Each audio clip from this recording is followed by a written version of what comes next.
Welcome, family, to Tulsa Talk Thursdays. I am Jay Morrison, the Tulsa founder, CEO, and the fund manager of the Tulsa Real Estate Fund.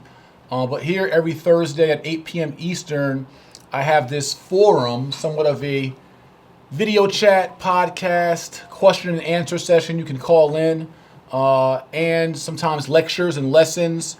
And I bring on special guests to talk about how we're leveraging the Tulsa Real Estate Fund movement, the People's Fund, to impact and empower generations of underserved community members, Africans in America, the Black community, as well as those who are in support of our community's plight to rebuild, repair, and restore our community, and who are also shareholders, partners, founders, and investors with us.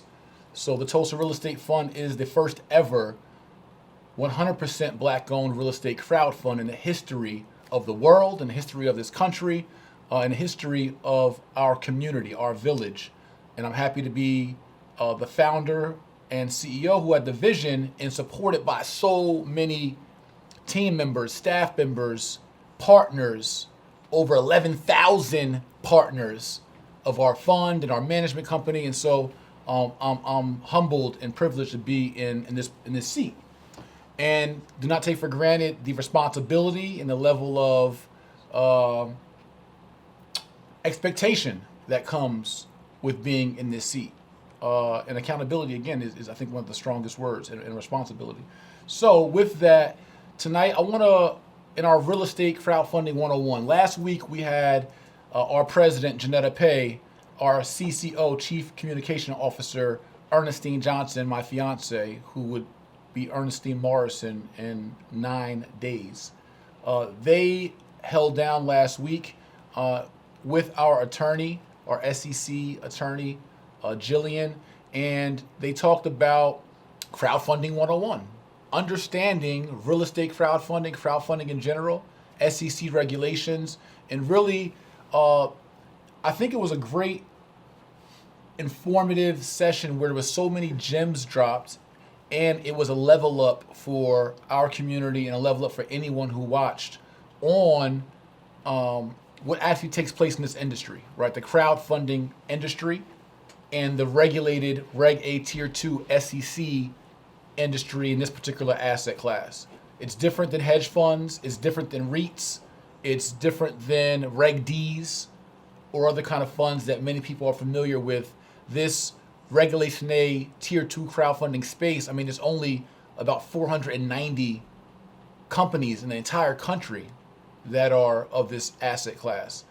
About 430 unique companies and approximately 50 companies that are real estate crowd funds in the entire country. And we are the first, I don't know if the only, but I'm not really the first, 100% Black-owned fund. We're proud of that, and we're happy to represent all of our founders, shareholders, and partners. So anyway, every Thursday we do this. I have a very special guest tonight that I work very closely with. Very passionate queen, very powerful queen, very knowledgeable queen, very experienced queen, a very successful queen by the name of Chantelle Owens, the Tax Lien queen here in Atlanta, Georgia, who has now come on board as a partner in not only the Tulsa Real Estate Fund, but the Jay Morrison Academy, as we believe in, under the Jay Morrison brand, empowering our community through education, economic education, and economic stimulation by participation, right? So where I get that from, and I mentioned it in my book, The Solution, how Africans in America can achieve unity, justice, and repair.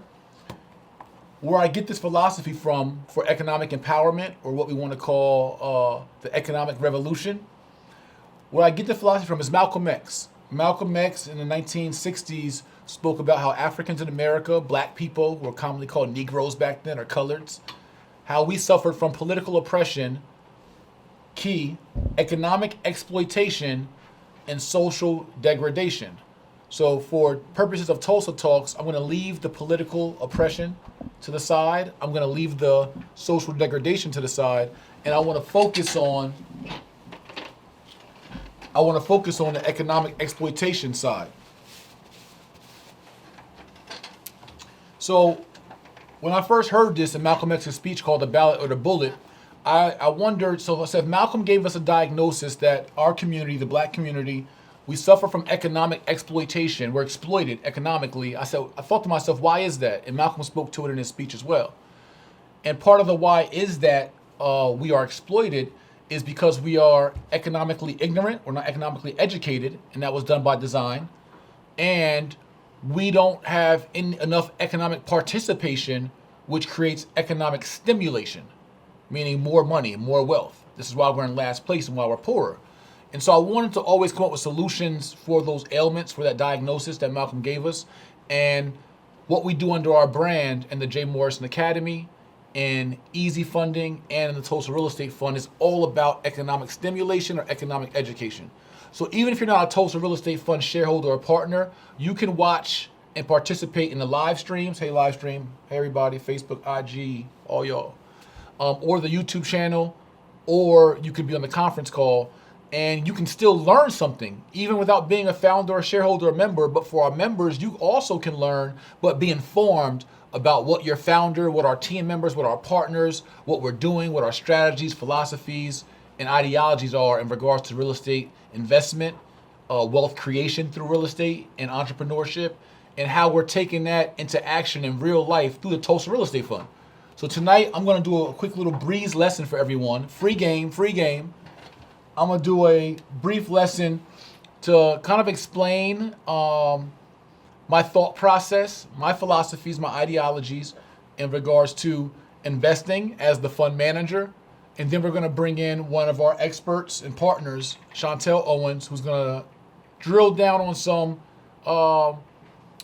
advice, expertise, and just some of our strategy in regards to investing in tax liens and some of the challenges we see with that and many of the benefits and advantages we see in investing in that.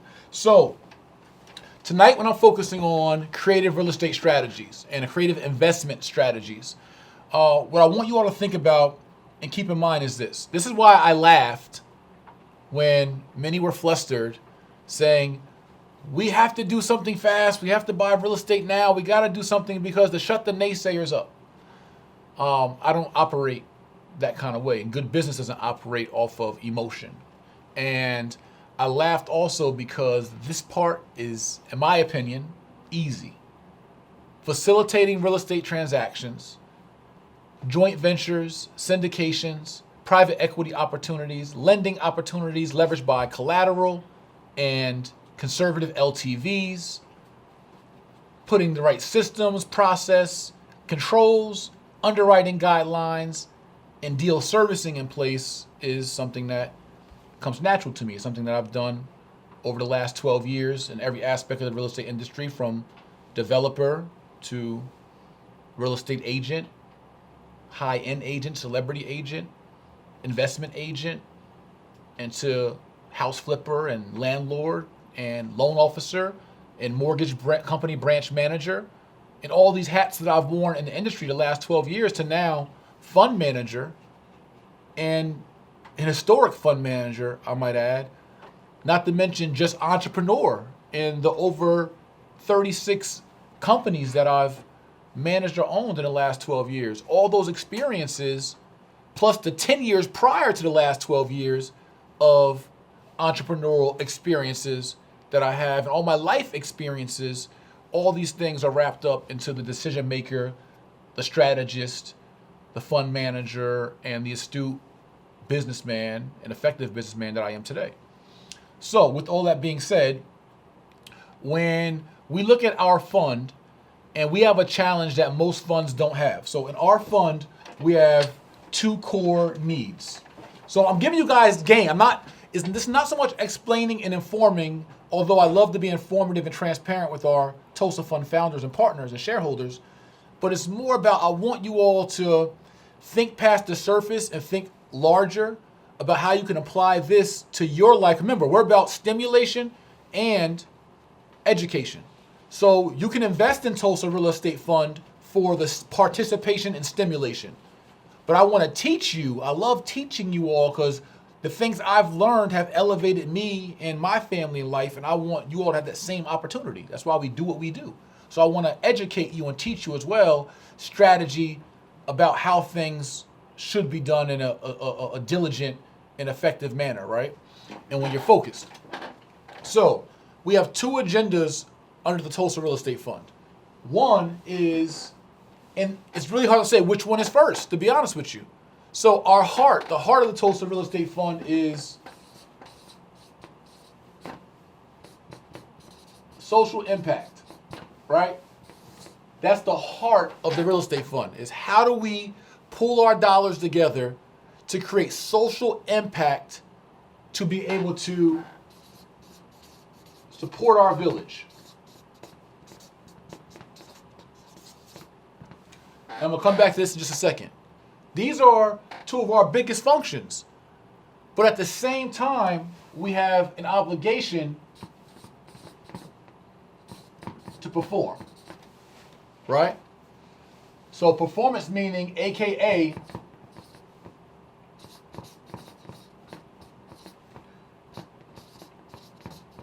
create revenue,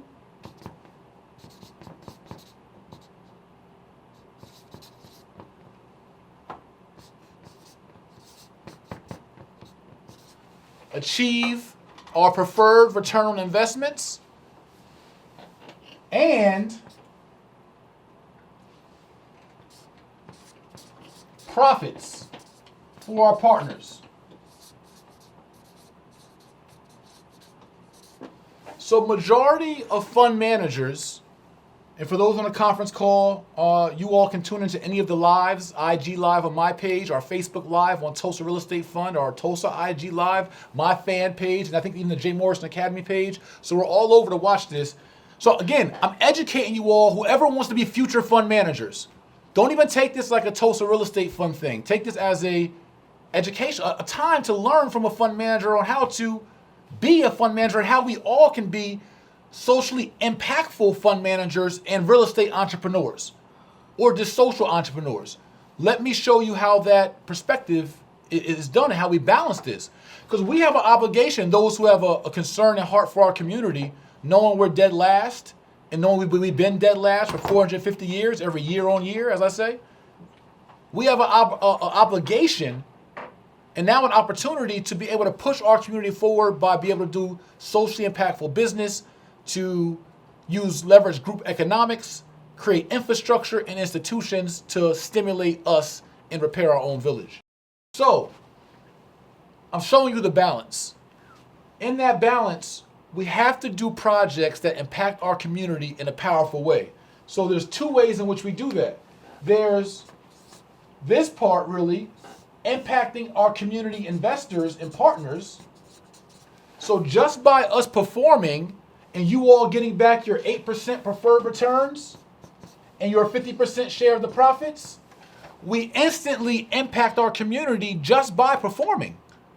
So even if any of our real estate deals, say they all were hotel deals in Boise, Idaho, or Miami Beach, or whatever it was, if our real estate deals had no geographical social impact, meaning we repaired the hood or we created affordable housing or other types of socially impactful investments, just the fact that our fund makes smart choices like diversifying into tax liens, we're going to talk about later with Chantelle, or condo conversions, or creating private equity opportunities and joint ventures with successful projects, agriculture, and the other investments that we'll talk about. Just by making smart choices, we benefit our community and meet one of our goals just by our investors doing well and their investment performing better than it would have in their checking account, savings account, shoebox, safety deposit box, in a Gucci bag, Louis sneakers, a new car,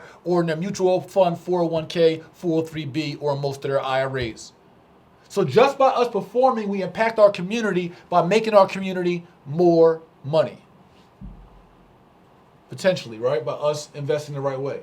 Now we have a second opportunity and obligation to invest in projects that have geographical and physical and tangible social impact. Meaning some funds, all they got to worry about is performing well, meeting their investors' minimums and goals, and hey, their fund job is over. Well, we have an obligation to make social impact. And sometimes that's social impact based on, like I said, affordable housing or other types of anti-gentrification opportunities. Or that social impact is through investing in, so we have our investors, right? We have this what we're going to call anti-gentrification or reverse gentrification, meaning when others come in and buy up our communities, like AKA us repairing our community or buying back the block. That's another way that we have social impact. Another is by securing historically impactful projects. Right? These are all the obligations under the Tulsa Real Estate Fund that we have to meet. And what's thinking and running through my mind all day, every day about how do I walk this line? And I have to perform, because if the fund does not perform, you all will not care about, well, not some of you say, hey, I'm investing and I don't care what it do, I'm supporting. And I would donate it anyway. Some of you want to see performance. Many of you see performance, and we have a mandate, an obligation to do our best to perform. So say we bought back a new Black Wall Street, but the new Black Wall Street didn't make any money. We would be potentially smeared and wrong and have been ineffective managers, right? So even if we built the new Black Wall Street, if we bought 10,000 acres of land with the capital that we raised and had acres, a whole state of our own, but that state generated no revenue, we would be considered bad managers. So no matter how much social impact, we could buy up the whole city of Flint, Michigan. But if it didn't perform, we would be at risk and liable. So we have to perform and have social impact. So some of that social impact will be buying back or securing historically impactful projects to our community, using our investment capital to take back our legacy and what's ours here in America. And then fourth, which is not necessarily last on the list, is supporting, which I'll put up here, supporting our village, meaning supporting other investors and entrepreneurs, right?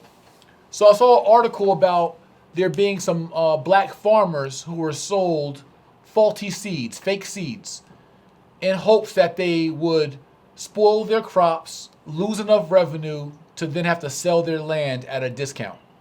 And they were sold fake seeds, these black farmers, I believe, in Tennessee.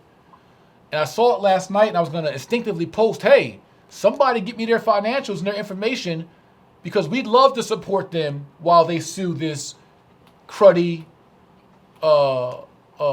company and deceitful company who sold these fake seeds. So my point being is that, and we may reach out. The point being is that a portion of the Tulsa Real Estate Fund heart and mind is to see where we can support entrepreneurs, minority investors, minority developers, and others from a private equity standpoint who have either projects that perform well or that have social impact. So we may have a minority investor or developer who brings us a deal that the numbers are solid and make sense, but this deal may not be in our community. But we may want to secure this deal anyway because it performs. That's called diversification. But then on the other hand, we might find deals that have social impact that may not perform as well, but we need it and we have to do it. It's our obligation. It's what we built the fund for. And now we're able to diversify high yielding potentially and high performing assets and investments with some socially impactful assets and investments that may support the village, may have some historical impact, that may buy back our blocks just to control our neighborhoods, or might support just our investors from performance. But those are the obligations and the commitments and the investment strategy and mind frame that we come to the table with, and that me as the fund manager, I'm committed to. And the challenge that we have is that we got to make big social impact, but we got to get this right too, because I'm not thinking about Tulsa Real Estate Fund 1. I'm thinking about Tulsa Real Estate Fund 20. I'm thinking about the future of this opportunity, this economic revolution to be able to stimulate our economic situation through performance and investment, through social impact, through historical impact, through support, and through controlling our neighborhoods from an investment standpoint. And so all the deals that we're looking at right now meet this criteria. People say, what's your investment criteria? This. Properties that perform, that can meet our 8% preferred return and provide some type of profits for our investors. Now let me show you how that works. And then we're going to call the queen up. Some assets that we invest in, right? So I'm going to show you different types of assets. Let's take right now 107 unit apartment building, right? So this is one. Inner city.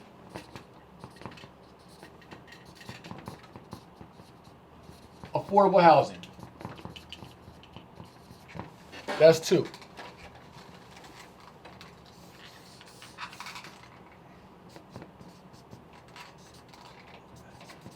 Tax lien assets, right? Three. And these are four of actually several examples and scenarios that are happening right now today in real life that I'm actually thinking about while I'm teaching this. I'm thinking about the actual deals. So another scenario that we talked about is A-class properties, right? So this is just four scenarios, and then actually we'll even squeeze in, I'll put up here, private equity, right, opportunities. Private equity opportunities, I'm talking about two private equity opportunities. Is the Tulsa Real Estate Fund, this is equal to our support strategy, plus performance.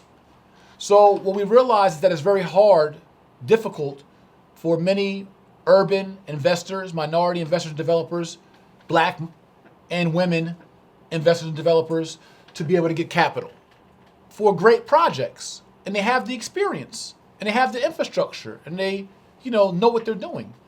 So it's unfair that they don't have and can't get the access to the capital as many in other communities can, as easily as they can. So we want to be a support mechanism through our soft money lending and our joint venture opportunities, which will be rolling out hopefully in the next 10 days or 14 days, to be able to submit deals for private equity opportunities and partnerships through Tulsa Real Estate Fund. And we'll have our terms and our underwriting guidelines laid out for those who may be a great partner that we can support, and for entrepreneurs for certain types of businesses. But that process will be well explained on our site, etc. Outside of this, when we have our other collaborative opportunities, because with all these opportunities, we are not looking to be the property managers, of course, nor the project managers. We're looking to be the fund managers and the equity partner, right? Or sponsor potentially of the deal. So in that, I want to show you some investment philosophy and strategy.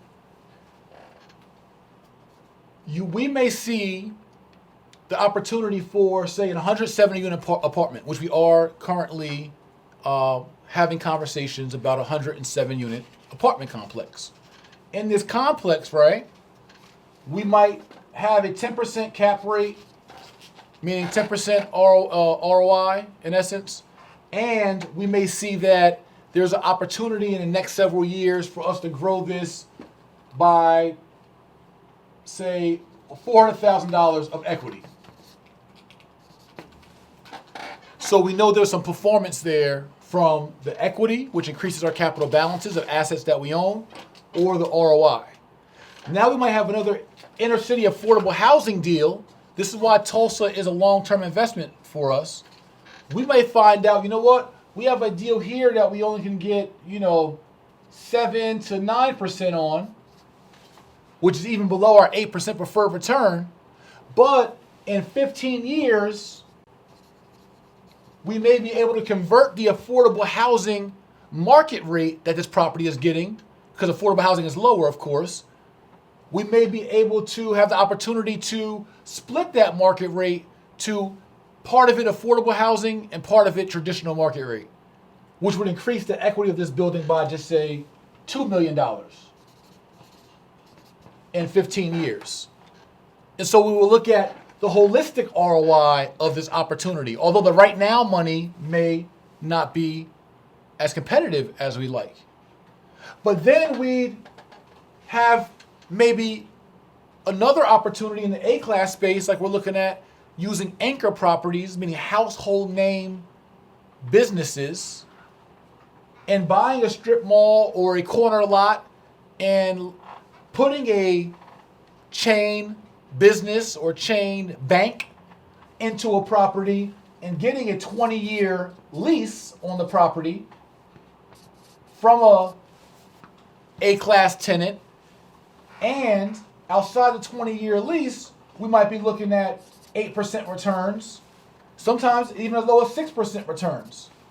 But we know over the 20-year lease, the appreciation of the asset over that 20 years would holistically increase our profitability and long-term wealth and stimulation by owning the asset long-term while receiving our returns.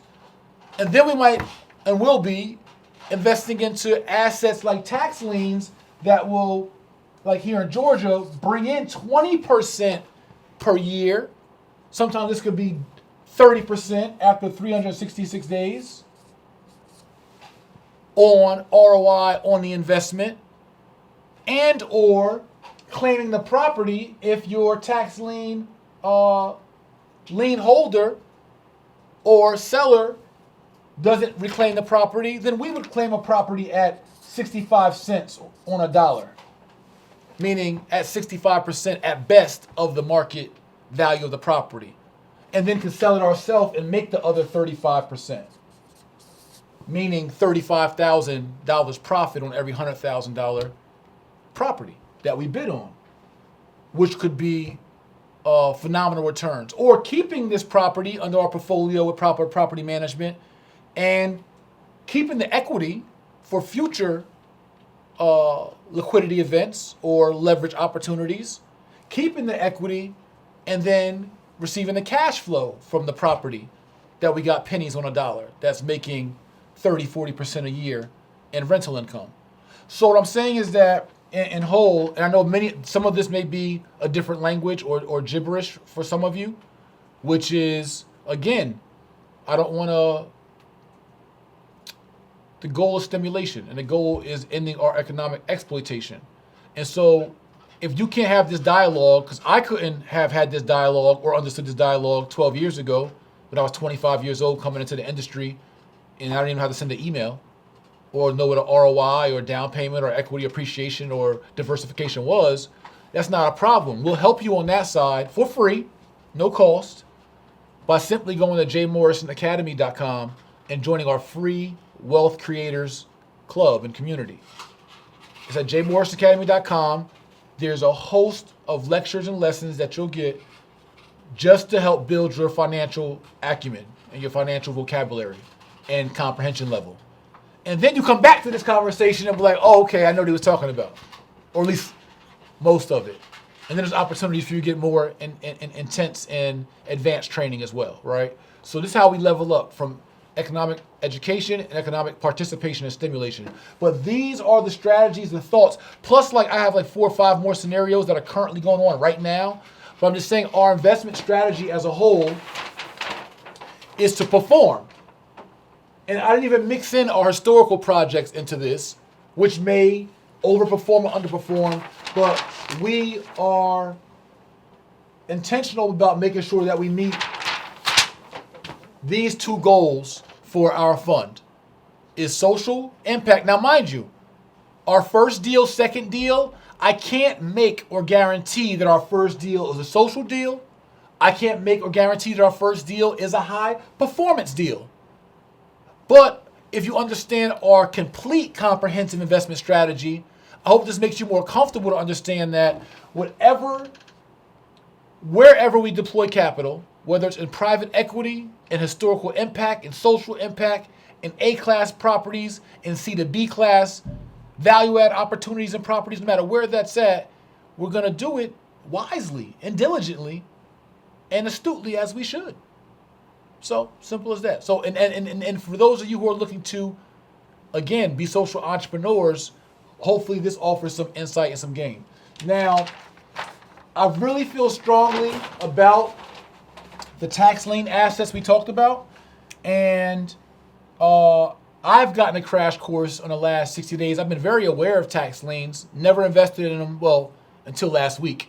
I never invested in tax liens a day in my life. I was aware. I've been to courthouse steps. I've been to the auctions. I was like, I don't really like it. I don't like in Jersey, we have a different bidding process than here in Atlanta, but I didn't like the whole, I'm getting 13% interest or 15% interest on my property, and I just gave you 70 grand. And the prices are very high in Jersey as well. So I got to pay 70 grand for somebody's taxes or 37 grand.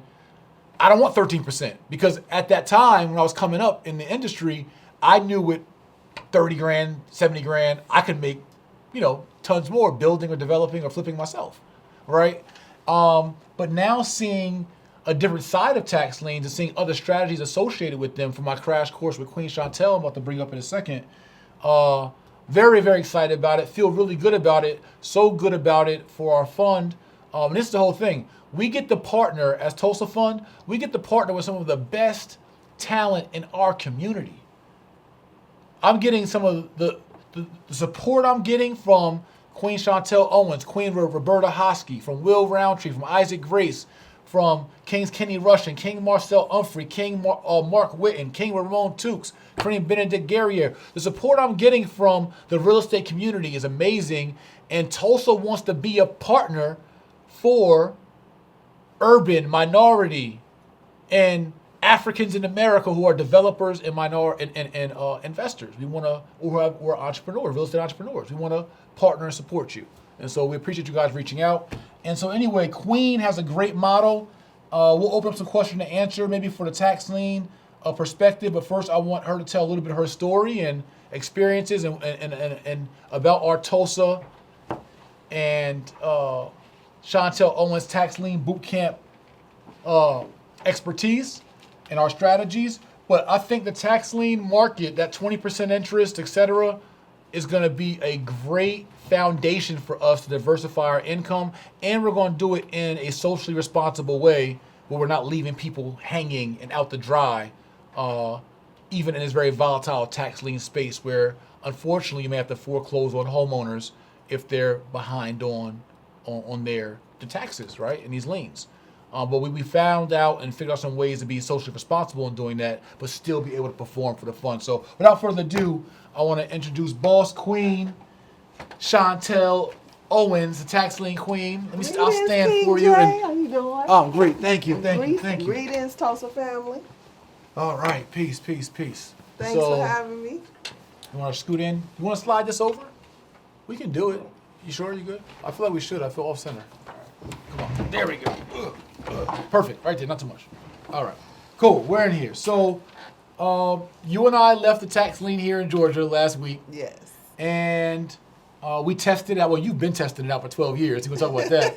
But I've tested out and invested in and did our first bid for a tax lien property last week. And so we secured that last week at a very good cost on the dollar. So before we get into all those details, Queen, I really want you to, we'll talk about, these are our live streams. We'll say hi to them too.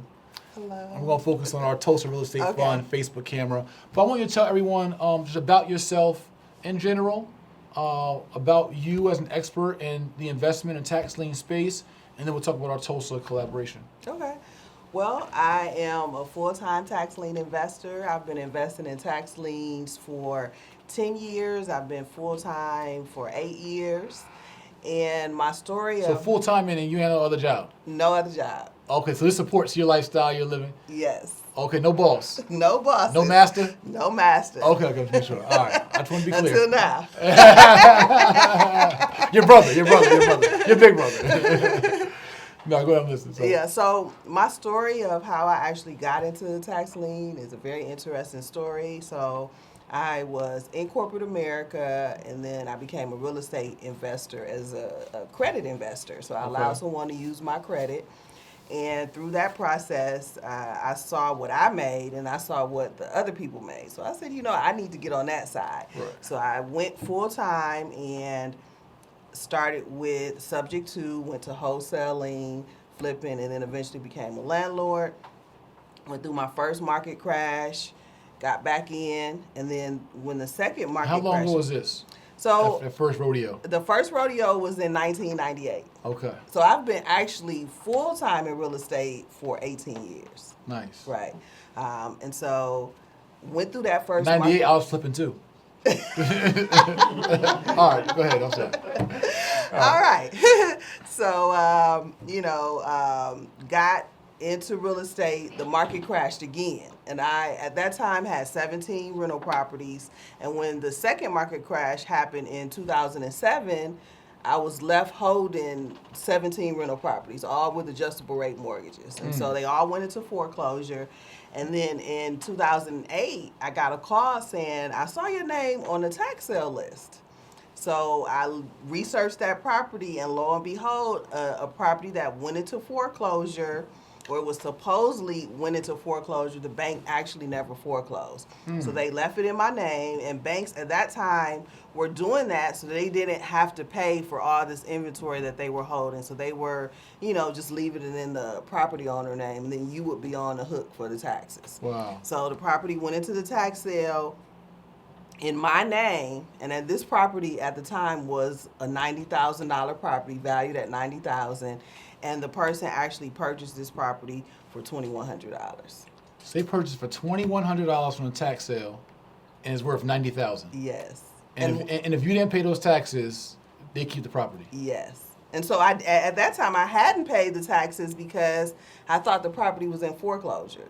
And so it went into the tax sale. The investor paid the taxes, and just so happened a friend of mine saw it, so I was able to go back and redeem that property, get that property back.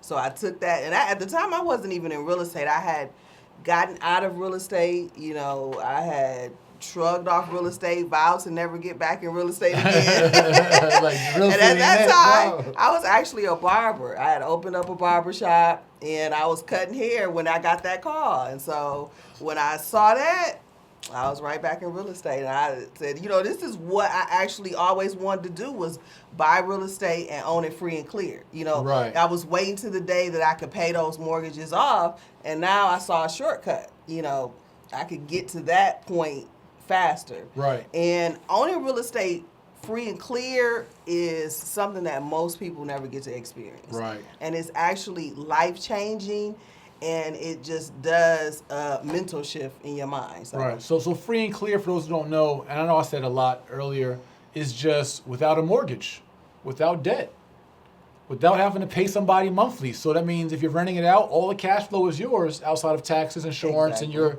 utility and maintenance. But that's a great thing. And so take us from that point of you're facing foreclosure, you're in foreclosure, you're facing tax lien sale, to now you're full-time last 8 years.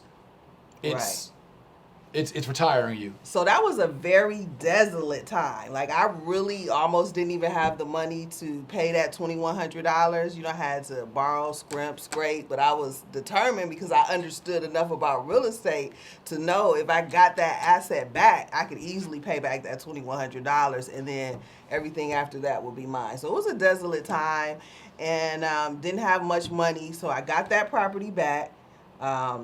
It maybe needed $5,000 worth of repair because it had been sitting for a year and some change. I put a tenant in it and started saving that money to go buy more property. So then I started trying to create a mini fund, like, give me some money, and nobody believed that you could buy property for that cheap, especially that without a mortgage, or that it would wipe the mortgage off. Right. And so I had a hard time getting people to invest. And I want to stop right there for a second. And this is what I mean by what Malcolm said of economic exploitation because of our economic ignorance. Ignorance meaning you just don't know. Mm-hmm. So here we are running around spending $2,100 on vacations to go with our girls to Miami, like, and here you are owning a property free and clear with no mortgage, with a rental, with a tenant, trying to entice people, give them the game. Yes. Hey, yo, the water's over here, the pond is over here, and they want to I don't believe that. While the wealthy are going there and tearing it up. Yes. We know that last week. Last week we came ready to bid last week. We came to the auction with a list of 11 properties. We were committed to buying 11 properties last week. Y'all want the truth? Y'all want the truth? Tell them the truth. Y'all want the truth? We were committed to buying 11 properties last week that we vetted. Chantelle and her team rode around, took pictures of them all. We did all the numbers on them all. We had the budget. We had the check cut. And somebody came out there and out-muscled us. We couldn't buy them because they were bidding too high, and it wouldn't have made sense for our performance. Now, it would have made sense for our long-term performance, but I have to be so cautious and so careful and so conservative, because if I screw up, y'all gonna try to kill me.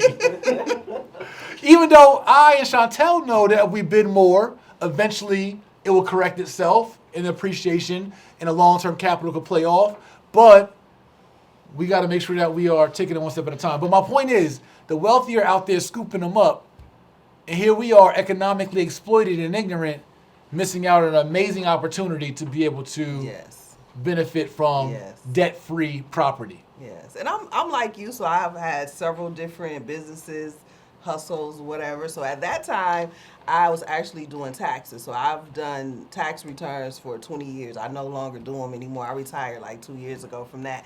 But so I was doing tax returns. So I would see people getting $12,000, $10,000. I'm like, what are you gonna do with this? You know, They gonna get a car. They don't want to tell me what they gonna do. I'm like, look, this is what you should do. Oh, okay, yeah, I'm gonna get with you, and never heard them. And now what they say is, why you didn't tell me? And I'm like, are you kidding me? I told you. Been telling you. Are you kidding me? And it's like, you know what? I just didn't believe you. Yep. And so people still say that. And it's the same way I feel about, one of my niches is deal syndication in multifamily houses, right? Like apartment buildings. And so I tell and I teach my students how to put together syndications and deals with limited money, whether it be assuming mortgages, owner financing, being a credit partner in the right way, or leveraging the bank's money, or leveraging easy funding, leveraging credit cards, credit lines, equity. Like the strategies are there, but we refuse to learn or to buy in or to execute. We refuse.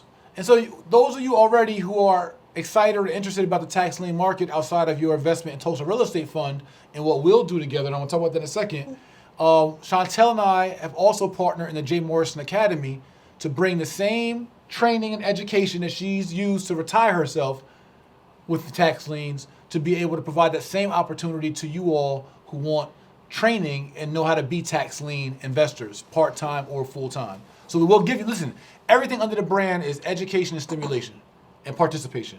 That's our thing, right? So you got in there, now we're here. So let's talk about here. All right. So what made you think about, consider, and agree to take on this opportunity to participate with the Tulsa Real Estate Fund, our movement, and lending your expertise and infrastructure and talent to us performing and providing social impact? Right. Well, so I am participating on several levels. So I've invested in the fund. All right. And hi, partner. So, yes, I'm a partner. And so I invested in the fund because I believe in the fund. I believe in the vision of the fund. It represents me and my own personal principles. And just from meeting you, I believe in you. And so those are the reasons I actually invested in the fund.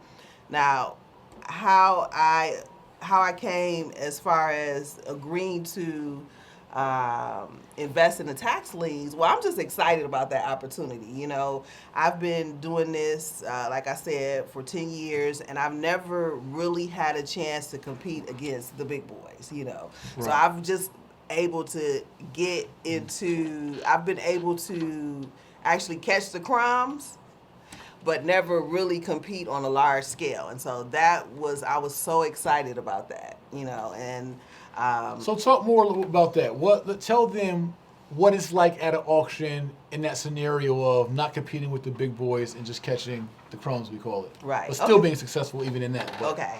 So the perfect example of that is what you and I experienced this last tax sale, right? We were prepared, we had the money for the 11 properties. Well, for me, I've never really had the money to buy 11 properties at one time. So that was just exciting for me. So we got there, we were prepared, we had our max bids prepared, but then we were outbidded by the big boys. And ironically, we were outbidded by my own attorney. And so that happens a lot. You know, when you get to the higher it's real level. Out here. It's real. When you get to the higher level of bidding, so you have a crowd, let's say you have a crowd of 50 people. 25 of those people are just going to be spectators. They're not going to bid, you know.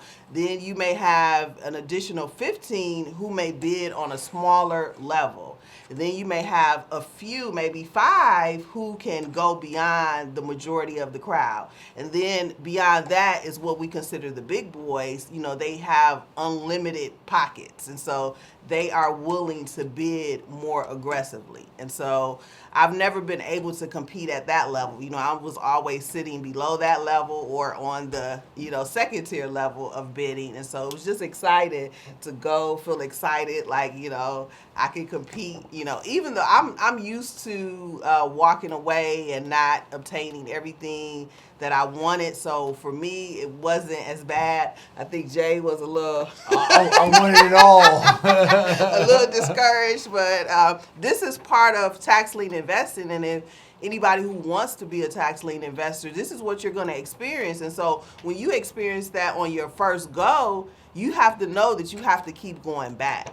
So my first go, you know, I didn't get the properties that I wanted. I think I walked away with one property the first time I actually went to bid, you know. So over time, I was able to start accumulating properties, and that really it's a long-term goal. It is. And I think that just boils down to wealth strategy in general. And that's what the challenge, I understand that. I get it really well, like patience and long-term goal. And I want especially our Tulsa partners to understand that part. Our community, our village as a whole, we got to understand, like, we didn't get in this overnight. We're not going to get out of it overnight. Like, wealth is not created overnight. And I think that's part of the challenge on my side, just being transparent with you all as family and partners, is that I understand the long-term strategies that have to take place, but I also understand that everyone is not of that same mind frame, right? So we have over 11,000 partners. Over 11,000, I think over 11,600 partners. Hey guys, Treff Life. And I want our partners to have, and I know you guys will, I know many of you do, that's why you're invested. I want you to have the utmost confidence in the decisions that we make, because some of them may not make sense to you based on your level of understanding right now. Mm-hmm. And many of our decisions are not going to certainly make sense to our detractors and naysayers and those who have no experience in any of this anyway. So we need to be focused and have some patience and trust in just the process of all the different levels of investments that I feel really confident about our ability to execute and perform. Outside of tax liens, Chantelle and I won't say what project, but she's helped me diligently on a very historically impactful project that we're working on as well. I mean, how many nights are we excited up? I mean, how many nights are we up? Almost every night. Conference calls, emails, negotiations, strategies, things that we can't, obviously relate to the public, but there's a lot of great things going on behind the scenes. And so, all right, now we have this opportunity, and we're going to keep building on it to invest with the big boys, be the big boys. Yes. And go compete. And for me, what makes me happy about it is this was all part of my vision with Tulsa Fund, as I told you earlier. Yes. I've been an investor. I've been to the tax lien sales. And I saw how the three dudes in the back was getting all the properties. And I wasn't feeling that. I got to be in here with my little bit of crumbs. I'm going to take my crumbs out here in these streets, right? And so when I created and founded the Tulsa Fund, when we created and founded the Tulsa Fund, it was with the vision of being able to support minority developers and investors throughout the community, because I've been one, I've seen them. I've seen us get beat at the tax sales. I've seen us get out auctioned, outbidded. I've seen us not be able to buy the bulk tape of REOs from the banks. When the banks say, hey, y'all got 300 properties for $2.3 million. We not know where to even be able to pull. I ain't got no uncles to call for $2.3 million. So the Tulsa Fund is our uncle. The Tulsa Fund is our community, our village's rich uncle. Most of us didn't get the rich uncle or the rich dad. So we created the fund to be the rich dad and the rich uncle for our village. That's the whole purpose of the fund. And so to being able to support you in a tax lien space and give you the capital as a black woman to go stand strong and firm on the courthouse steps with what we often see are white men, and at that day were white men, it's great to see our queen compete with the big boys. With ain't an unlimited bag, but a big enough bag to buy what we needed to buy. That's the exciting part. That's the part that you should be telling your friends and your parents and all them about why you should be an investor and founder too and investing in a fund. It's about the opportunity to support our village. The properties are here. They're everywhere. Yes, they are. Y'all, but people make it seem like investing in real estate's the hard thing. That's the easy part. Having the capital and resources to compete in the real estate industry at the highest level. That's the hard part that we're solving now with TREF. So I'm super excited, supporting you, the work that we're doing, etc. Yeah, I think it's a good thing. So yeah. I'm looking forward to our next sale and journey. Any other thoughts you have, though, just in that whole space? Just one thing that came to mind when you said that I hear a lot that there's no deals out there. And, right. I always laugh at that because as I'm driving, looking at the tax lien properties, I see tons of real estate. And so that's another aspect of what we plan to do is while we're out there seeing the tax lien properties is also obtaining some of those other vacant properties as well. So correct. It's definitely out there, And then the other thing that I want to address is something that you said earlier is that, and we've talked about this, is that as a tax lien investor, I've been actually almost accosted by people who feel like tax lien investing is a disservice to the community. Gotcha, yep. And so I just want to kind of clear that myth up for our Tulsa partners. So, one, counties need taxes to function. And basically, the services that counties provide is what keeps cities civilized. So your water, so take away the water, that's going to be chaos. Look at Flint. Take away your streets, that's chaos. And so they need those, exactly. So they need those funds to function. And what most people don't understand is that the state gives the county legal power to take the house. And so they're going to sell it regardless, right? Mm-hmm. And so it's who do you want actually in that space to buy the properties? Someone who are just going to who's going to just put a family out, or someone like us who's going to come up with situations to help people in those situations. And then alternatively, my motto up until this point has always, I buy vacant property. So it's actually doing a service to that community because then you start to bring the values back up. I can't tell you how many times I go in to rehab a house and then 2 days later, the neighbor next door is now painting their house, asking me, how much did your contractor charge you for the paint? And now they want to paint their house because they don't want to be outdone, and now they're starting to take pride in the neighborhood. So there's so many ways that tax lien investing actually benefits. And then when you look at a person like me, I actually had a chance to go back and get a property because of that year time. Right. You know, investor came in. Yes, I had to pay them their You money. bought somebody bought you time. By Yes, buying your tax lien, they bought exactly. you time to come up with your money and reclaim your property. Exactly. And that one seed or one property is what led to my wealth today. Because I don't see how I would have made it to this Without point that fast eye-opening. without that, because I was able to once again buy property at pennies on the dollar that was now without a mortgage. Absolutely. And that's why another thing that motivated me with the fund is if you look at statistics, vacant properties increase gang activity, increase violent crime, increase rape. Then when you reverse that and talk about home ownership, creating properties that can go on the tax records for homeowners, I mean, of course, increases the tax revenue for schools and programming, but also when you're bringing homeowners into communities, homeownership, children of homeowners are more likely to go to graduate high school, more likely to go to college, are less likely for teen pregnancy. These are all real stats. That homeownership and improving properties really reverses these negative stigmas and activities that's going on in our community. So, I mean, it's all, to me, it's all good. And I think our socially entrepreneurial views, we're always thinking about, okay, yes, we got to perform, but we can't do a disservice to the community, or how do we balance that out? So, I appreciate that part about you as well. And then we talked about creating a program to help educate people who are in that situation so they can get back on their feet and really understand how they got in that space and move beyond Right. Yeah, that. we talked about doing, so with our tax lien sector of investing, we talked about creating a whole course just for homeowners who are in tax lien debt or situations, just to educate and prepare them. So that's just, again, us being that double thing we got to Yes. walk, is being socially impactful, but also, and educating, but also participating and performing. Yeah. So. And that's really kind of what drew me in, because as I've told you and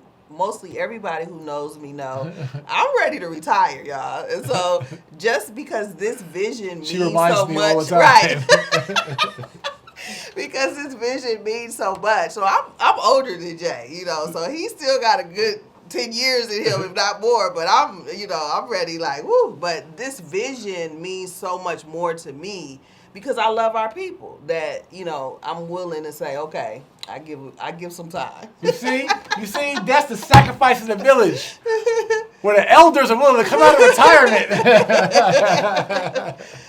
But no, I really appreciate you. We appreciate you. We're not going to take many. Let's take a few question and answers for tonight. And then we're going to wrap up. I want to make tonight more informative. I'm sure there's some Q&A that we have either from live stream or from conference call. Again, it's a Tulsa Talk Thursdays here with Chantelle Owens, the Tax Lien Queen, our Tulsa TREF partner, new Jay Morrison Academy instructor and coach to be. So let's see if we got anybody on the line. Anybody, Queen Tam, in the question queue in the conference call? Anybody on live stream? Yo, can y'all hear me out there? I hear you, King. Yes. A little louder. Oh, sorry, man. I got the Bluetooth on. Oh, you're good right there. I've been listening to y'all.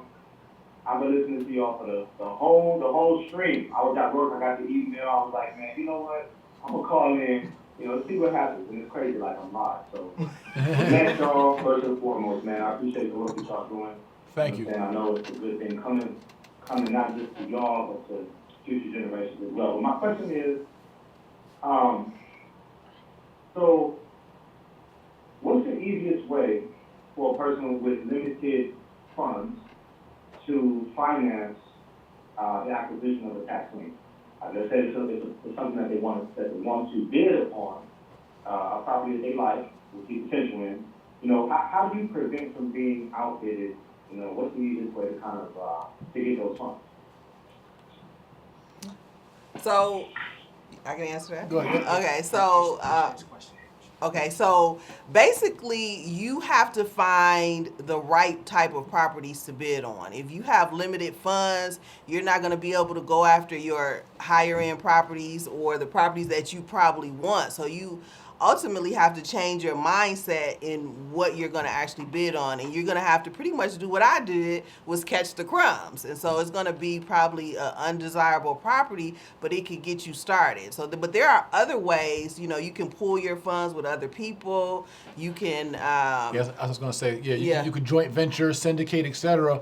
But in order even to do any of that, you got to educate yourself on how to invest in tax liens. You just can't go there. I wouldn't go there with my last $1,700 or $2,000 or with somebody else's $2,000 and just do something I never done before with any training or any mentorship or any coaching. You're gonna likely fail. So I would definitely encourage you, King. And the question was, what do you do if you have limited funds and you want to invest in tax liens? To me, the first thing is I'm gonna get training, seek some of the best at doing it, and learn how to do it so that I can do it right. And I believe in this is where you can syndicate deals. If you have the knowledge base, it's much easier to get your family, friends, and others into it. If you say, look, I learned it, I got a mentor, I got my highest bidding offer, I know the strategy, I know the blueprint, and now let's pull our resaurces in together and try to at least get one. But and if that's you're- actually what I did. I went to my rich auntie and said, Auntie, this is the deal. And so she said, okay, I'll partner with you. You do the work, I put the money up, and we'll split it. And so that was one way Yeah. that kept me moving. And knowing what you're doing helps that out. Yeah. Yep. So next question. Thank you, King. Great question. Thank you. Yes, Queen Jazz? Good luck. Oh, you're live. What number? 917. 917 New York, you're live. All right, going to the next one. 508. Hello, 508. Hello, everyone. Hello, Jay. Hello, Chantelle. This is Joel from Boston. It's good to speak with you. I have two questions. Both are for you, Chantelle, or yourself. In terms of sending deals to the Tulsa Fund, in the event that the deal is selected, would I be able to, would be an opportunity for me to participate in that? For example, if I find a tax lien in Connecticut, send over the details to the fund, would I be able to manage the rehab on that deal? That's a great question. So King asked if he found a tax lien property in his market, would he be able to send that deal into Tulsa?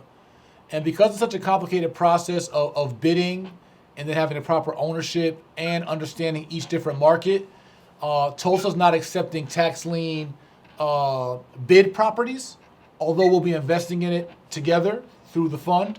But we are working on another joint venture and opportunity in the next coming months where we will be able to lend to investors who have the experience on tax lien properties. So that will be coming in future months, but not currently, no. And then additionally, we are working on through the JMA where we train students being able to partner with students. So if you sign up, take the class, then we're looking at ways to be able to partner with those Yes, students. we're partnering with students who've already taken our class and training who you can trust and know our system. All right, great question, King.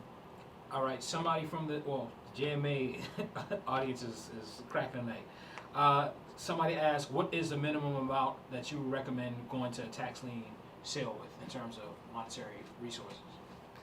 That varies. Every tax sale is different. People always say, what's the average price? Because it's an auction, there really is no average. Bidding can be very emotional, but I would say what I teach students is at least $15,000 because basically you can buy a property and still have reserves for all the other things that'll come up. But with that being said, just in December, I purchased a property for $4,000. So, you just have to be diligent in going to the tax sale. You can't just go here and there, and then the first time you don't get a property, then you're not going back. I go to the tax sale even when I'm not going to purchase anything because I want to keep up with what's going on. And so, And that's being committed and being invested and really being about your business. A lot of us just want to hop in things for hot little trends and that's not wealth building. It's really taking a strategy or a career serious, learning all you can learn about it, focusing, and being intentional about executing, right? That's what all business. I think also on kind of the average price side or just having the funds for it, again, once you get the strategy, this whole thing is bigger than tax liens. It's bigger than even real estate investing. This is all I've been on all week, right, Avery and Queen Jazz? All week is about family wealth creation. And all these are many little strategies, whether it's cost segregation or syndication or multifamily houses or flipping or wholesaling or tax liens or crypto, with all that. All these strategies are just little bits in our arsenal. Some are guns, some are rifles, some are knives, some are grenades. All these things are just weapons in our arsenal to fight poverty and to build wealth. And so so the point I'm getting at is when someone asks that question, I immediately went to strategy. So if it is $15,000, but I only got $3,000, I'm like, all right, so JMA offers easy funding, where for $1,000, I could join the easy funding program and get funding up to $50,000 or $250,000 with no collateral, no bank statements, no W-2s, with a 680 credit score. So I can flip my $1,000 and get a line of credit for $50,000 or $70,000, and now I can get 3 or 4 of these properties and pay for Chantelle's training, so I do it right. Or some people say, well, I ain't got no 680 credit score, and you immediately go to poor people's mentality. There's a whole poor person's mentality that some of us come with. And so we don't say, well, with my other $2,000, why don't I get the credit repair for $500, pay off my inquiries, delete my inquiries, dispute some items, repair my credit, boost it to a 680, even if it takes me 7 weeks or takes me 7 months, so I get in position to get funding, so that in 7 months I got $50,000 and then go to the tax lien sale. But the poor person says, I'm not doing all of that for 7 months, and then ends up in 7 months as poor or poorer as they are today. So we have to, as a community and as a village, we have to adopt different philosophies and strategies and ideologies about money, about investment, and about wealth creation. All these things work. You got to be intentional about finding your way up the ladder bit by bit. Sometimes you got to go sideways up the ladder. You might got to dip down low on the ladder and come back all the way back around before you come back up. But the point is, what's your end result? Chantelle told you her story of going through 2 market crashes, having 17 properties in foreclosure, coming out of a foreclosure into a tax lien, now to talking about retiring herself and coming back out of retirement to participate with JMA with Tulsa. It's not about none of the process. It's always about where you end up. But you never end up there if you're not committed to the process. If all you're looking for is quick hits, quick little wins, you're thinking about July 4th instead of 400 years from now. That's why we're getting beat as a community. We all hype thinking about what I'm going to do July 4th, while other communities are thinking about what we're going to do 400 years from now. Until we have that 400-year mentality instead of a July 4th mentality, we're going to stay being poor and underserved, and as Malcolm said, economically exploited. Next question. And then Yes, I also go ahead. wanted to add to that is that in my first 7 years of tax lien investing, I used my own money. And I didn't want to go into debt, so I didn't leverage anything. And as I started to get a mentor, and this is really important that you need mentors, you know, my mentor kept saying, listen, you need to use other people's money and you need to leverage. You know, what are you doing? You know, and so just beginning to change my mindset helped me scale and grow, you know. Absolutely. And so that's what I tell people. If you're going to invest in tax liens, you're going to quickly run out of your own money. I don't care how much money you have. Even the big boys, they don't use their own money.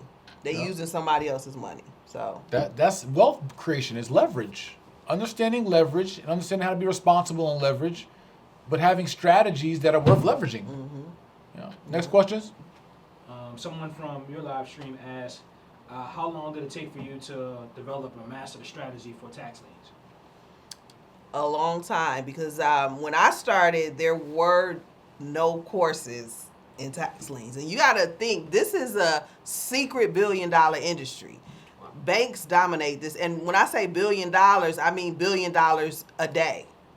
not a year, not a month, a day. So this industry, the information is kept tight. Nobody is trying to teach you. And a lot of people that are investors in tax liens, if you ask them, they won't share that information. It's like, why? Yeah, Like, so that's why it's a mystery. It's the unicorn, you know. So it took me a long time because I had to stumble. I did a lot of trial and error. You know, when I first started, you know, Jay understands my technique and my formula. I didn't have any of that. You know, I just was bidding and just wanted a property. And so over time, you know, I failed. I saw why I failed. I corrected that, got back in, you know, fell another way, corrected that. And so it took, I would say, a good 7 years before I even had a system. Yeah. So it took a very long time. And so that's why I say it's very important that you have a mentor. And if you want to learn tax liens, you could be 10 years ahead of the game of where most people are if you invest in that education. I taught a class today and the guy said, you know, I don't have the money. I have a certain amount to invest. I don't want to dip into the investment to pay for your class. So I'm just going to, I'm going to come, you know, I told people, you know, you can come to, I have classes that you can come to and you can get information. But if you really want, you're going to get the recipe, but you're not going to get how to actually stir it up and bake it. You have to pay for that. And so he said, well, I'll just come to these classes and I'll see how much I can get. And I said, well, that's fine. You know, but it's probably going to take you 10 years to get where you want. And if you invest, you could probably be there in 2 years. So, you know, it's, and that's the mentality that we got to break. That's like me saying to my accountant or to my attorney, I want your legal advice, but I don't want to pay for it. I want you to advise me on how to build a multi-million-dollar company, but why should I invest in it? I want to invest into the company. I don't want to invest into the advice and strategy on how to do it. Right. How that's like poor people's thinking. This is what is holding us back. It's like, okay, I want to start a real estate fund. I want to start the first black-owned real estate fund ever, but I don't want to pay nobody. I just want to do it. I want to learn on YouTube. This is why we stuck. We'll take a few more questions, then we out tonight. And I see those YouTubers at the auction because when I see what they're buying, and I'm like, why would they buy that property? Like me and the big boys, we're like, okay. You know, and most people are offended if you even try to educate them, you know, so we just like, okay, Go ahead. you did your due diligence, you know, so you definitely want to educate yourself because you know, you don't want to spend that, you know, money and then you get there and you buy something, you just wiped out all your money, you know. You got the hard education. Right. Either way, you're going to learn. Right, You're going to learn either way. You're going to pay for it either way. Trust me. 901. Hello. Hello, how you doing, Queen? Hi, how you doing? So good to talk to you all. I'm a partner, and I'm excited.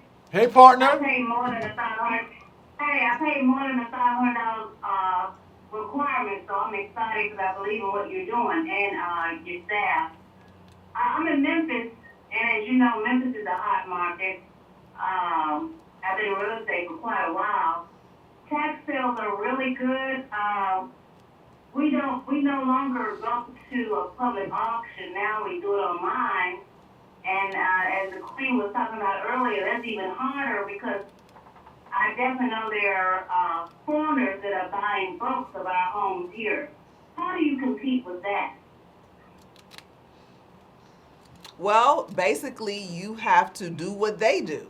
You have to pull your funds together. Okay. So basically, by you investing in Tulsa is your first step in doing that because now we've all pulled our funds together and we can go compete. That's the same thing that they do. That's all other nationalities understand that principle. Let's pull our money together and invest. So that is all what they're doing. It's not like one single person has the money and they're spending it. All those other communities and foreigners, they're pulling their monies together. So the first step is basically what you've done, encouraging other people to do the same, you know, and then being able to go and get those properties.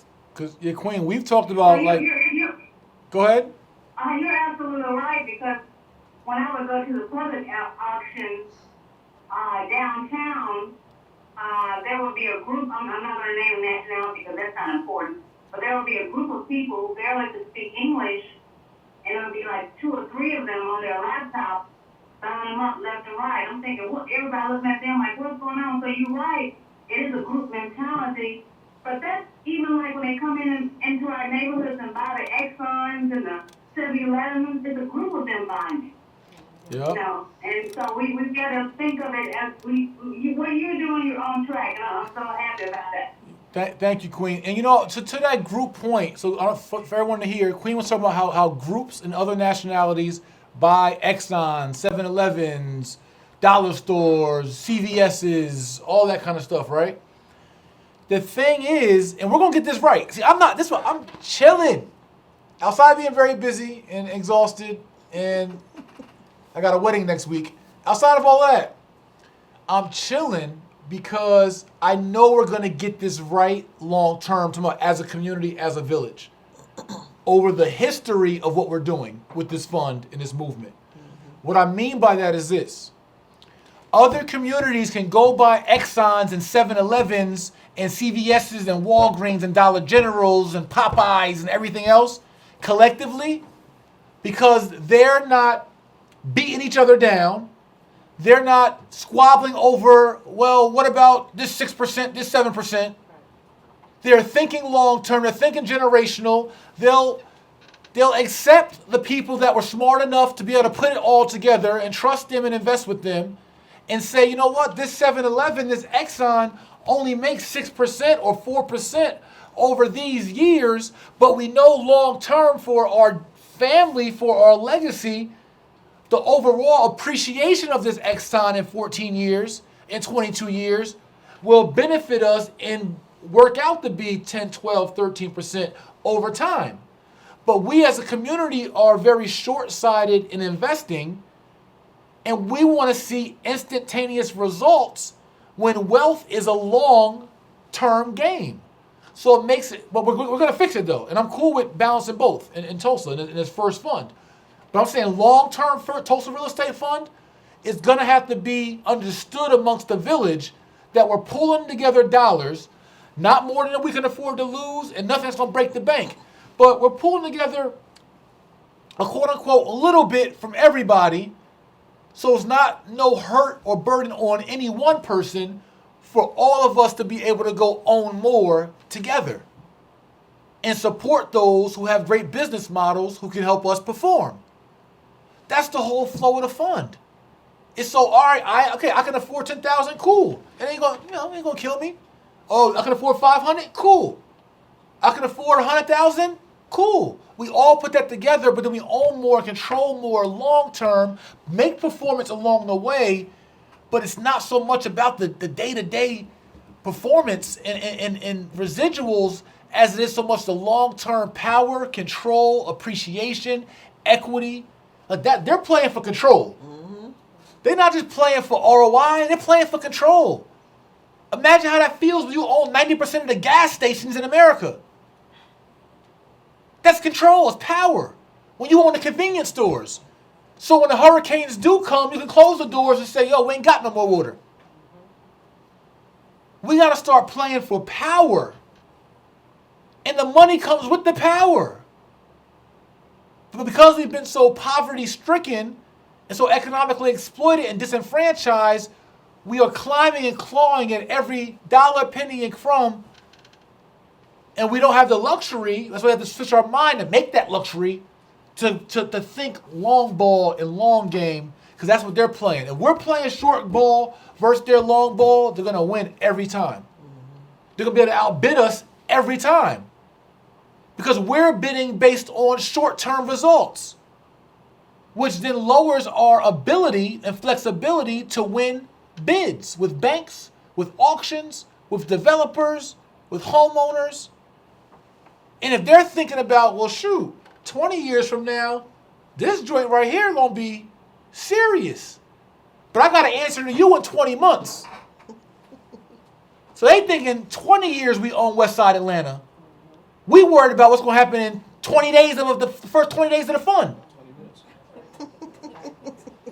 Now, we're going to work this out, the first fund. But I'm talking about holistic community repair here. I ain't talking about Tulsa Real Estate Fund, LLC. I'm talking about holistic community repair for the village to bounce back. We're going to have to start thinking long ball and sacrificing our short-term goals and agendas. So that 20 years from now, our community is more wealthier. So that 200 years from now, it's more wealthier. Because of a CVS, an Exxon, or a 7-Eleven that we bought today. Or some tax liens that we bought today. What if all the assets the Tulsa Real Estate Fund acquires with this first $50 million, what if we never sold none of them? And held on to all of them and passed our shares on for 200 more years? Would the amount of money you invested in this first fund, if you never seen it again in life, but your fourth generation in 200 years seen it, would that hurt you? Would it be life devastating to leave that money in for 200 years for your heirs? We got to start thinking like that if we're truly going to succeed and repair ourselves. The beauty of it, though, is that that's in our DNA. So if you look back in our history, so we have been in last place, as you say, for 400 years. But if you look back in our history, you can see several examples of us pulling our resources together. We talk about Black Wall Street, and there were several of those communities throughout all over. And so that is in our DNA, especially when that's what we had to do, And so that gives us hope that, it's right there. It's right there. All we needed was just some visionaries, some leadership, some execution, and some infrastructure. All right. Take 3 more questions till we out. 3 more from live or call.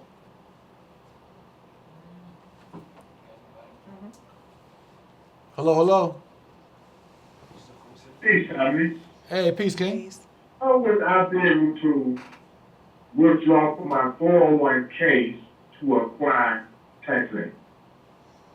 So that is very possible depending on, if you're still with that company. Most companies, if you're still an active employee, will not allow you to move your 401k. So what a lot of people do is either they can borrow against their 401k, or if you have a 401k that you're fully vested in and you're no longer with that company, you can transfer that 401k to a self-directed IRA or a self-directed 401k. And then those can come with a checkbook, and you can actually use those funds to invest in tax liens. And just keep in mind that whatever you buy with your retirement account, it goes into the name of that account, and then you can't benefit from that personally until you retire. Correct. But it's definitely possible. And we'll be working on a class to educate people more on that as well. And you can use your 401k to invest in Tulsa as well through a self-directed IRA. Just letting you know. Hello? Yes. Hello, King Queen. Hello. Yes, quick question for you. I'm just trying to wrap my head around the tax lien process. Like for my taxes on my, I'm on a personal house, and I'm an investor as well in this whole real estate fund. I have a mortgage on my house. My mortgage is paid through my taxes. So like the properties that you buy, is that with properties that don't have a mortgage on them? Or like let's say the $4,000 house that you bought, was that a house that had a mortgage on it? Or was it like something that the mortgage company abandoned? So that's an awesome question. Thanks for asking it. Let's repeat it to make sure that our live streamer screen. Okay, so the question is, when buying tax lien properties, are those properties that have mortgages on them, or are those properties free and clear? And the answer to that is that it's a combination. So there are properties that have mortgages on them that go into the tax sale. Even those properties where you have an escrow, sometimes the mortgage company may forget to pay, or let's say the taxes due is $1,000 and maybe they send a check for $999. The county will put that property in the tax sale for that $1. So it's a gamut of reasons why it happens. But what most people don't understand is that property taxes are superior liens, and they will supersede any other lien, which is why most mortgage companies will pay the taxes even if you don't, because they know they would lose their senior position. But there are cases in which, that falls through the cracks. And so once you go through the tax lien process and you complete the legal process after that, it will actually wipe that mortgage off, and it will wipe any other liens off as well. So Yeah. So here's a great point for those who can, obviously listen, but also who can view on live stream. So part of how some of that looks. Jay is a tax lien expert, y'all. He Listen, he I'm a- learns very quick. I'm a fast learner. It's like this. This is what we're excited about. And some of what we call our CD properties, right? These are C and D class properties. Typically those properties, if they have a mortgage on them, these are properties you may find in the hood or more abandoned or vacant neighborhoods. In those properties, say we buy a tax lien for $20,000. And it has a mortgage on it for whatever it might be. The mortgage might be $30,000. Excuse me. What I've come to learn over the last few weeks is that if this is the mortgage, a lot of times in a CD neighborhood, the bank would just say, forget about it. It's not even worth paying off this 20 for this mortgage. Y'all can have it. Y'all deal with it. We'll write it off, right? But now, excuse me, and our A and B properties, right, which you'll find typically in more middle class or more upscale neighborhoods or higher price points of properties. You can have the same $20,000 tax lien, excuse me, or more on a property, and the bank may have $60,000 or better or whatever number that might be mortgage on a property, but the property is probably worth more because of the area that it's in, so it might be worth $100,000 or whatever the case is. The bank will typically look to pay this $20,000 tax lien off. But here's the great part. Not just a year from now. There's some strategies that Chantelle shared and that we're using within our Tulsa tax lien investments, where we can get this $20,000 tax lien, we can, with the mortgage company, paid off maybe in 90 days to 180 days.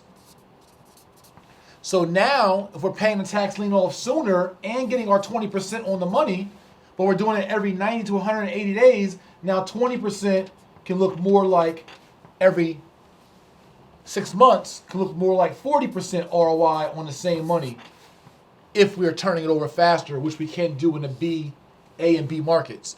These markets may have higher tax lien prices. We may be bidding up to $60,000 for a property that has, $60,000 on taxes for a property that has, $190,000 mortgage on it that's worth $300,000. And we got to spend $60,000 for the lien to get our 20% interest, but it's a higher chance on a $300,000 valued property that the bank goes and pays us out our 20% sooner than the year. Because if they wait till 366 days, this 20% now becomes 30%. It's even more money that we get. Or if they don't pay it at all, we got a property for $60,000 that's worth $300,000, which is better for the fund and better for our performance. And so that's just something I learned from Chantelle, in the last couple weeks. That's all. One more question and we out here.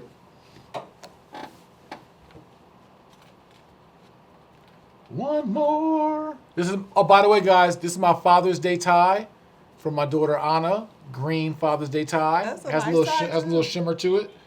Yeah. Be a dad. You'll get a tie. How y'all doing? Great, thank you. How you, Ken? Hey, how you doing? Doing all right. This is Mel Tony from Flint, Michigan. Peace. Got some questions for y'all. So We'll take one of them. Which is the best one? okay, because a lot of the questions the callers already asked already. So if you want to skip and go to somebody else, I'd rather do that than that. That's unselfish of you. What a great village member. We'll go to another question since yours were answered. Peace, King. Great talking to you. Thank you. See, he wasn't selfish with it and tried to force the question. He like, you know what? I'm going to get to my cousin. My cousin had this peach cobbler. Peach cobbler? I don't know about the peach I don't cobbler. know. Last question. Who got a good one? Treff Life. For life. Lifestyle. Never had it in our life. There's a caller on. It should be. Hello? What area code? 512. 512 is on you. Okay. 919. 919 is your time. Hello. Hey, Queen. Hi. I wanted to know, how long does the homeowner actually have to come back and purchase the property, back? Repeat the question, too. Okay, so the question is, how long does the homeowner have to come and reclaim the property or redeem the property? So this varies by state, but today we're talking about Georgia. So in Georgia, they actually have until the investor starts the foreclosure process. So most people say, oh, I thought they had 365 days. The 365 days actually applies to the investor when they can start the foreclosure process. So if they don't start it on day 365, the homeowner will have, if it's never done, they will have an unlimited period that they could come and reclaim that home. But the investor can start the foreclosure process on day 366.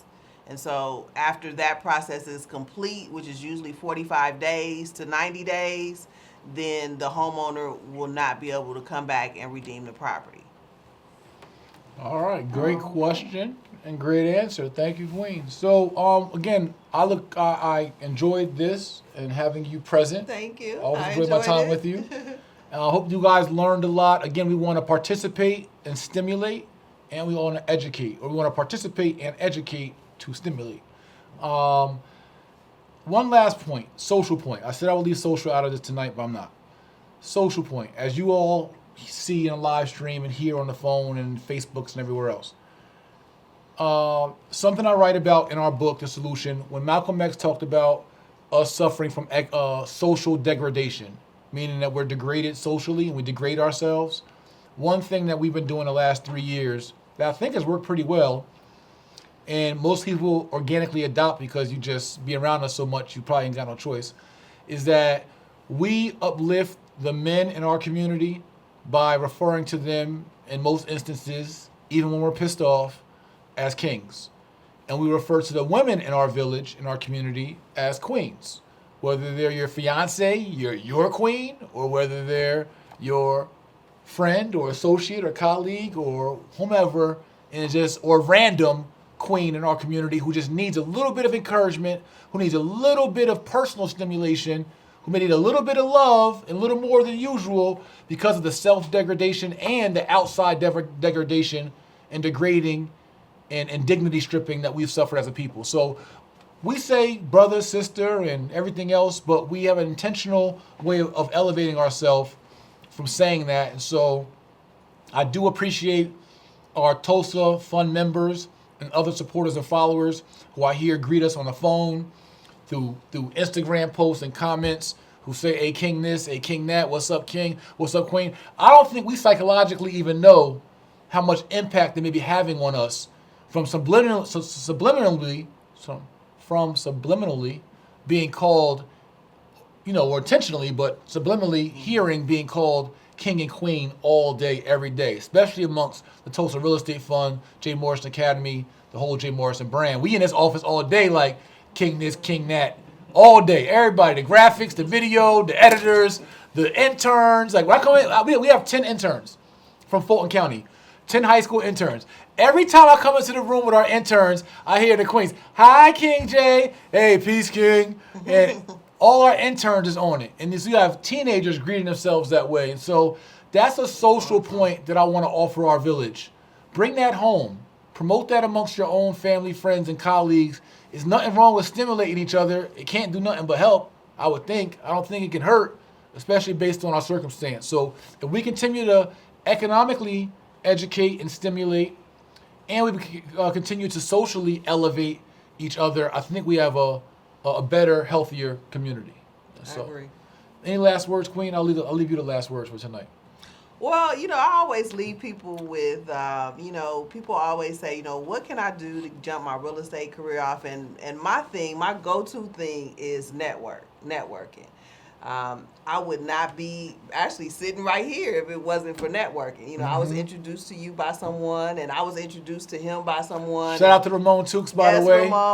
King Ramon. That's King Ramon, that's right. Yeah, so, if you want to make it in real estate, networking is more than half the battle. So that, all those people, what can I do to get started? How can I get some money? Network. And that goes So for that's what all. I'ma leave the for- people yeah, with. For me, it goes for all business. It's called immersing yourself in the business. Get off of chillax mode. Get out the crib. You want to do whatever it is. Real estate, tax lien. You want to be a singer. You want to be a chef. I be at all the chef events. I be in the mix of everything that's culinary going on this month. Too many of us have these dreams and goals and aspirations, but our action does not meet our ambitions. So, say goodnight. That's how you get the last word. Good night, Tulsa family. Good Trap night, life. kings and queens. Peace, y'all. See y'all next Thursday, 8 p.m. Eastern. Tell a friend and tell a friend. And for those who have not invested in the fund yet, it is not too late to become a partner. Get your 8% preferred returns, 50% of the profits of upcoming deals at TulsaRealEstateFund.com. Minimum investment, 10 shares, $50 per share. That's $500 minimum investment to be an owner in the first ever black-owned real estate crowdfund in the history of the world. That's us. All right.